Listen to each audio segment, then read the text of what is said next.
സ്ഥാനാർത്ഥികളെ വേഗം പ്രഖ്യാപിക്കുക, പെട്ടെന്ന് തന്നെ തിരഞ്ഞെടുപ്പ് പ്രചാരണ രംഗത്ത് സജീവമാവുക, ഈ സർക്കാരിൻ്റെ വികസന നേട്ടങ്ങൾ എണ്ണിപ്പറയുക, ഇതൊക്കെ വളരെ ചുരുങ്ങിയ സമയം മാത്രം വോട്ടെടുപ്പിലേക്കുള്ള ഈ ദിവസങ്ങളിൽ വലിയ കാര്യമായി തന്നെ പരിഗണിക്കേണ്ടതാണ്. അല്ലെങ്കിൽ അത് ഗുണമുണ്ടാക്കുമെന്ന് തന്നെ കരുതാം. പക്ഷേ അവിടെ സി പി എമ്മിന് ആത്മവിശ്വാസം നൽകുന്ന ഘടകങ്ങൾ, ഇപ്പോൾ 55 സിറ്റിംഗ് എം എൽ എമാരെ സി പി എം മത്സരിപ്പിക്കുന്നുണ്ട്. ഇപ്പോൾ ഇടതുമുന്നണി കരുതുന്നത് ഈ അതത് മണ്ഡലങ്ങളിൽ ഈ എം എൽ എമാർ വീണ്ടും ജനവിധി തേടുമ്പോൾ അവിടെയൊന്നും ഒരു ആൻറ്റി ഇൻകംബൻസി വർക്ക് ചെയ്യില്ല എന്നാണല്ലോ. ആ ഒരു ആത്മവിശ്വാസത്തിൻ്റെ പുറത്താണല്ലോ സിറ്റിംഗ് എം എൽ എമാർക്ക് സീറ്റ് കൊടുക്കുന്നത്.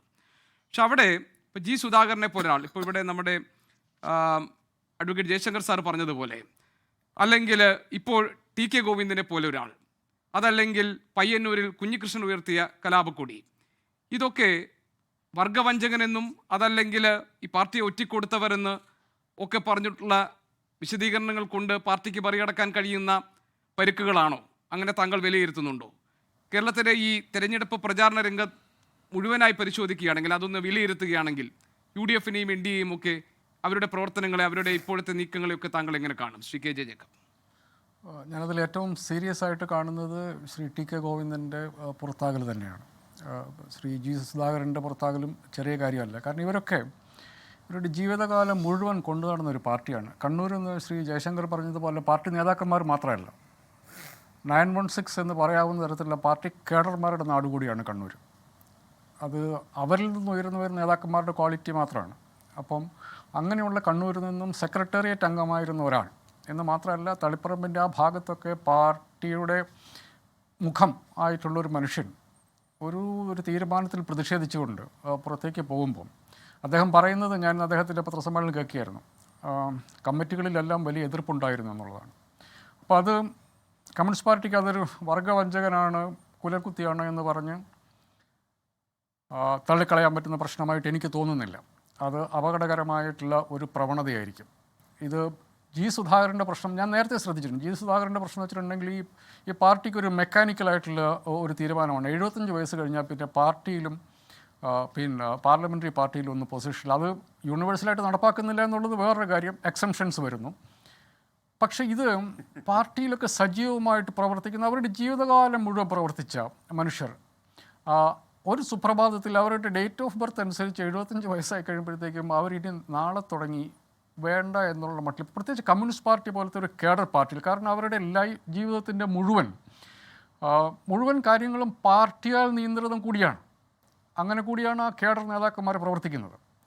അപ്പം ഇവർ പുറത്തേക്ക് പോയി കഴിഞ്ഞപ്പോൾ ഇനി ഇവർ നഴ്സറി ക്ലാസ്സിൽ പഠിച്ചപ്പോൾ തുടങ്ങിയുള്ള അവർ തെറ്റായിരുന്നു എന്നുള്ള പറഞ്ഞിട്ടുള്ള കഥകൾ രചിച്ചുകൊണ്ട് ഈ പ്രശ്നത്തെ അഡ്രസ്സ് ചെയ്യാൻ ശ്രമിക്കുന്നത് മണ്ടത്തരമാണ്. ഇവർ പറയുന്ന കാര്യങ്ങളിൽ വസ്തുതയുണ്ടോ എന്ന് അന്വേഷിക്കുകയും അതിലേതെങ്കിലും കാര്യങ്ങൾ തിരുത്തേണ്ടതുണ്ടെങ്കിൽ തിരുത്തുകയും ചെയ്യുന്നതായിരിക്കും ഉചിതം. ഈ ശ്രീമതി ഐഷ പോറ്റിയുടെ കേസ് ഞാൻ ഈ കൂട്ടത്തിൽ കൂട്ടുന്നില്ല. അവരും അവരുടെ പ്രൊഫഷണൽ കരിയർ ഈ പാർട്ടിക്ക് വേണ്ടി മാറ്റിവെച്ചു. പക്ഷേ അവർക്ക് പാർട്ടി വേണ്ടതിലധികം പരിഗണന കൊടുത്തു. പിന്നെ അവർ പറഞ്ഞ കഥകളൊക്കെ ആരംഭ തമാശയാണ്. അവർക്ക് കാറ് കിട്ടിയില്ല എന്നുള്ള മട്ടിലൊക്കെ. പക്ഷേ അപ്പോഴും പൊതുജീവിതത്തിൽ നിന്ന് മാറ്റി നിർത്തപ്പെടുമ്പോഴുണ്ടാകുന്ന പ്രശ്നങ്ങൾ കമ്മ്യൂണിസ്റ്റ് പാർട്ടി മനസ്സിലാക്കേണ്ടതാണ്. ഒരു നേതാവ് മാത്രമല്ല, എക്രോസ് ഈ 75 വയസ്സിൽ മാറ്റി നിർത്തുന്നു എന്ന് പറഞ്ഞു കഴിഞ്ഞിട്ടുണ്ടെങ്കിൽ അതിലൊരു പ്രശ്നമുണ്ട്. അത് വളരെ സജീവമായ രാഷ്ട്രീയ ജീവിതം നയിച്ച ആൾക്കാർ, എനിക്ക് മനസ്സിലാവും, MLA ആകണ്ട, അല്ലെങ്കിൽ MP ആകണ്ട, അല്ലെങ്കിൽ പാർട്ടി സെക്രട്ടേറിയറ്റ് മെമ്പർ ഒന്നും ആകണ്ട എന്ന് പറയുന്നതൊക്കെ എനിക്ക് മനസ്സിലാവും. പക്ഷേ കമ്മിറ്റികളിൽ പോലും അവരെ ഇരുത്തുന്നില്ല എന്ന് പറയുന്നത് മനുഷ്യത്വരഹിതമായ പരിപാടിയായിട്ട് എനിക്ക് നേരത്തെയും തോന്നിയിട്ടുണ്ട്, അത് ഇപ്പോഴും തോന്നുന്നു. ഇടയ്ക്ക് ഞാനൊരു കാര്യം ചോദിക്കട്ടെ. ഇപ്പോൾ ജി സുധാകരൻ്റെ കാര്യത്തിൽ അദ്ദേഹം ഉയർത്തിയിട്ടുള്ള വിമർശനങ്ങളിലൊക്കെ ഈ താങ്കൾ ഈ പറയുന്ന ഘടകമുണ്ട്. പക്ഷേ ഇപ്പോൾ ഏറ്റവും ഒടുവിൽ ഇപ്പോൾ നമ്മൾ സംസാരിച്ചു കൊണ്ടിരിക്കുമ്പോൾ ടി കെ ഗോവിന്ദൻ ഉന്നയിച്ച കാര്യങ്ങളിലോ, അദ്ദേഹം സ്ഥാനാർത്ഥിയാകാൻ ആഗ്രഹിച്ച ആളല്ല, അദ്ദേഹം ഏതെങ്കിലും പദവികൾ ആഗ്രഹിച്ച ആളല്ല, അദ്ദേഹം ഒരു അനീതിക്കെതിരെ ശബ്ദമുയർത്തുക. ഇപ്പോൾ താങ്കൾ പറഞ്ഞതുപോലെ ജില്ലാ സെക്രട്ടേറിയറ്റിൽ ഈ ചർച്ച വരുന്നു, അവിടെ എതിർപ്പുകൾ വരുന്നു, അത് മേൽഘടകങ്ങളിൽ അറിയിക്കാമെന്ന് പറയുന്നു. അത് അറിയിക്കാതെ അവിടെ ഒരു ഒറ്റ പേര് പോകുന്നു, പി കെ ശ്യാമളയുടേത് മാത്രം. നേരത്തെ തന്നെ ജില്ലാ സെക്രട്ടറി ആ പേര് നിർദ്ദേശിക്കുകയാണ്, അവിടെ അതിനേക്കാൾ യോഗ്യരായ ആളുകൾ അവിടെ ഉണ്ട് എന്ന് ആ സഖാക്കളുടെ കൂട്ടത്തിൽ നിന്ന് അഭിപ്രായം വരികയാണ്. അത് പരിഗണിക്കുന്നതേ ഇല്ല. ഇങ്ങനെ തുടങ്ങി പിന്നെ താൻ ഇരുന്ന സ്ഥലത്ത് തൻ്റെ ഭാര്യയെ കൊണ്ടുവന്ന് പ്രതിഷ്ഠിക്കുന്നതിന് പിന്നിൽ അഴിമതിയുണ്ട്, അദ്ദേഹം കോടികൾ ചിലവാക്കി നടത്തിയ പരിപാടിയെക്കുറിച്ചിട്ടുള്ള ആക്ഷേപങ്ങളുണ്ട്, ഈ അനീതിക്ക് പിണറായി വിജയൻ കൂട്ടുനിൽക്കുകയാണോ എന്ന സംശയം പി കെ ഗോവിന്ദൻ ഉന്നയിച്ചു. ഇതൊന്നും ഏതെങ്കിലും സ്ഥാനമാനങ്ങളുടെയോ 75 വയസ്സ് പ്രായപരിധിയുടെ പുറത്താക്കുന്നതിൻ്റെ ഉള്ള ആവലാതികളല്ലല്ലോ. അതുകൊണ്ടാണ് ഞാൻ പറഞ്ഞത് അദ്ദേഹത്തിൻ്റെ പരാതി ഏറ്റവും പ്രധാനപ്പെട്ടതായിട്ട് ഞാൻ കാണുന്നു എന്ന് ഞാൻ ആദ്യമേ പറഞ്ഞത്. അതുകൊണ്ടാണ് മറ്റുള്ള പരാതികളെക്കാൾ പ്രധാനമാണത്.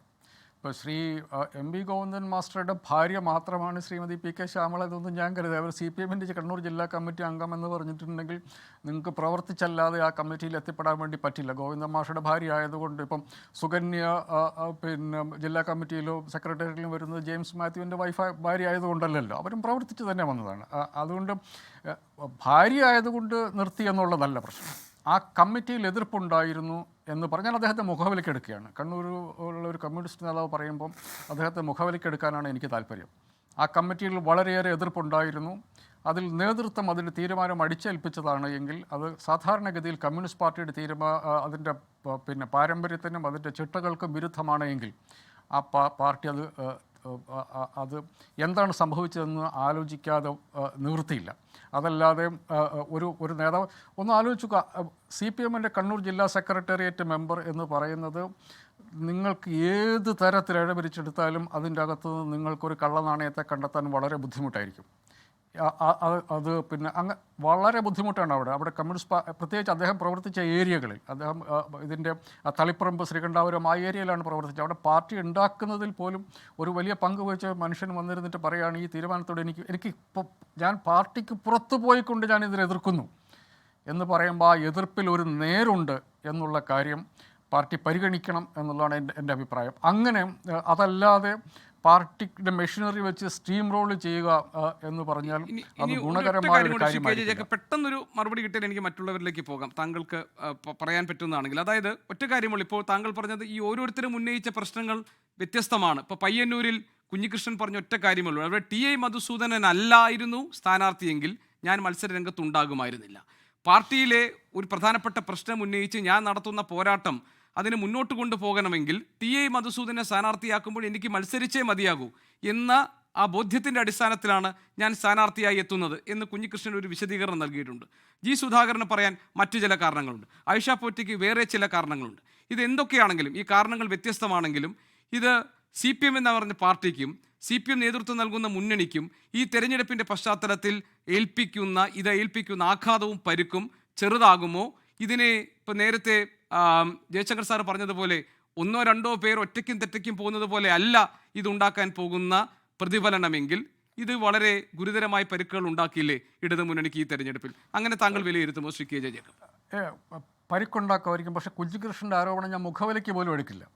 അത് ശരി, ഞാൻ മുഖവിലയ്ക്ക് പോലും എടുക്കില്ല. പക്ഷേ ഇന്നത്തെ ശ്രീ TK ഗോവിന്ദൻ്റെ ആരോപണം വളരെ പ്രധാനപ്പെട്ടതാണ്. ഓരോന്ന് തന്നെയാണ്. അതിൽ ശ്രീ G സുധാകരനെ കുറച്ചുകൂടെ സ്മൂത്തായിട്ട് ഒരു സോഫ്റ്റ് ലാൻഡിങ്ങിനുള്ള സ്പേസ് CPM കൊടുക്കേണ്ടതായിരുന്നു, നേതൃത്വം അത് ശ്രദ്ധിക്കേണ്ടതായിരുന്നു. കുഞ്ഞികൃഷ്ണൻ ആരോപണമല്ല, ശ്രീമതി ആയിഷ പോറ്റയുടെ ആരോപണം, ഇതൊക്കെ ഒരു മാനേജ്മെൻറ്റ് പ്രശ്നങ്ങളായിട്ട് ഞാൻ കണക്കാക്കും. പക്ഷേ ശ്രീ TK ഗോവിന്ദൻ്റെ പ്രശ്നം മാനേജ്മെൻറ്റ് പ്രശ്നമല്ല, അത് പാർട്ടിയിലുള്ള ജനാധിപത്യത്തിൻ്റെ പ്രശ്നമാണ് എന്ന് ഞാൻ ഭയക്കുന്നു. അത് പാർട്ടി അഡ്രസ്സ് ചെയ്തേ പറ്റൂ. അത് എത്രത്തോളം ഇമ്പാക്റ്റ് ഉണ്ടാക്കും എന്നുള്ള കാര്യത്തിൽ എനിക്ക് എൻ്റേതായ സംശയമുണ്ട്. ഇപ്പം ആലപ്പുഴ പോലും ശ്രീ G സുധാകരൻ്റെ സാന്നിധ്യം, അദ്ദേഹത്തിൻ്റെ സ്വന്തം സഹോദരൻ്റെ രക്തസാക്ഷിത്വത്തെ പോലും തള്ളിപ്പറഞ്ഞുകൊണ്ടുള്ള സുധാകരൻ്റെ നിലപാട് എത്രത്തോളം അദ്ദേഹത്തിന് CPM-ന് പരിക്കേൽപ്പിക്കാൻ പറ്റും എന്നുള്ള കാര്യത്തിൽ എനിക്ക് എൻ്റേതായ സംശയമുണ്ട്. പക്ഷേ ശ്രീ TK ഗോവിന്ദൻ്റെ 60 വർഷത്തോളം പാർട്ടിക്കൊപ്പം നടന്ന ഒരാൾ ഞാനിനി ഇല്ല എന്ന് പറയുമ്പോൾ, പ്രത്യേകിച്ച് 75 വയസ്സിൽ എനിക്കും അദ്ദേഹം ഒരു MLA ആയിട്ടുള്ള ഒരു MP ആയിട്ടുള്ള ഒരു തരത്തിലുള്ള സ്ഥാനത്തിൽ അദ്ദേഹം ഉണ്ടായിരുന്നില്ല. അതിൽ എനിക്ക് പാർട്ടിക്ക് പുറത്തേക്ക് പോകാൻ മാത്രം എനിക്ക് തീരുമാനത്തിൽ എതിർപ്പുണ്ട്. എൻ്റെ പോലെ എതിർപ്പുള്ള ധാരാളം പേർ എൻ്റെ കമ്മിറ്റികളിലുണ്ട് എന്ന് പറയുമ്പോൾ അതിന് കമ്മ്യൂണിസ്റ്റ് പാർട്ടി ചെയ്തു കൊടുക്കേണ്ടി വരും, അത് ശ്രദ്ധിക്കേണ്ടി വരും. ലോകത്തെവിടെയായാലും ഏത് സമയത്തും 24 വാർത്തകളും ഓഗ്മെന്റഡ് റിയാലിറ്റി പാക്കേജുകളും എക്സ്പ്ലെയിനറുകളും വിശദമായി കാണാൻ ഞങ്ങളുടെ YouTube ചാനൽ നിങ്ങൾക്ക് സബ്സ്ക്രൈബ് ചെയ്യാം.